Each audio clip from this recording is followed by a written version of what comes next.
Merci Madame la Ministre. Monsieur Giraud, vous avez la parole pour votre seconde question. Oui, merci Madame la Présidente. Madame la Ministre, la crise du logement que notre pays connaît depuis maintenant de nombreuses années recouvre des réalités très diverses.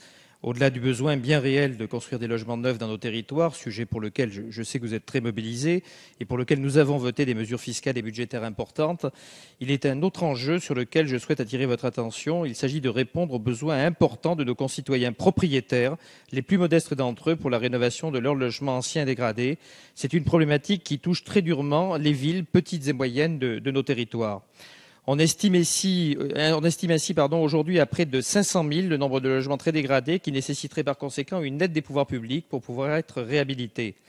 L'intérêt est bien sûr d'améliorer la qualité de vie de nos concitoyens les plus fragiles, mais aussi de favoriser la revitalisation de nos centres-villes et centres-bourgs anciens pour soutenir leur développement ou en renforcer l'attractivité. Il s'agit enfin de soutenir concrètement l'activité de nos artisans du bâtiment qui souffrent aussi du ralentissement conjoncturel du secteur.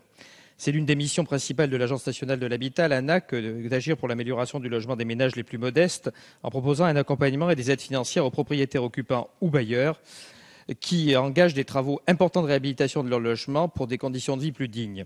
L'ANAH pilote également le programme dont vous avez parlé tout à l'heure, Habiter mieux, qui est un des principaux dispositifs du plan de rénovation énergétique de l'habitat. Elle participe aussi aux actions de prévention de traitement des copropriétés fragiles ou en difficulté en finançant l'AMO et les programmes opérationnels de prévention d'accompagnement. Il paraît toutefois que les opérateurs qui mettent en place des opérations programmées d'amélioration de l'habitat se trouvent dans l'incapacité d'assurer les nombreuses demandes de subventions en raison de l'insuffisance des crédits mis à disposition à l'ANAH. Alors, selon l'ANAH et les opérateurs, cette situation résulte de la sous-dotation de crédits à l'ANAH par l'État. Aussi, vous avez évoqué tout à l'heure, à l'occasion de la question du président Chassaigne, les problèmes de Clermont Communauté. Pouvez-vous détailler au niveau national les mesures pour y remédier, alors que le gouvernement a fait de l'économie d'énergie et de la rénovation thermique un des piliers de sa politique en matière de logement ?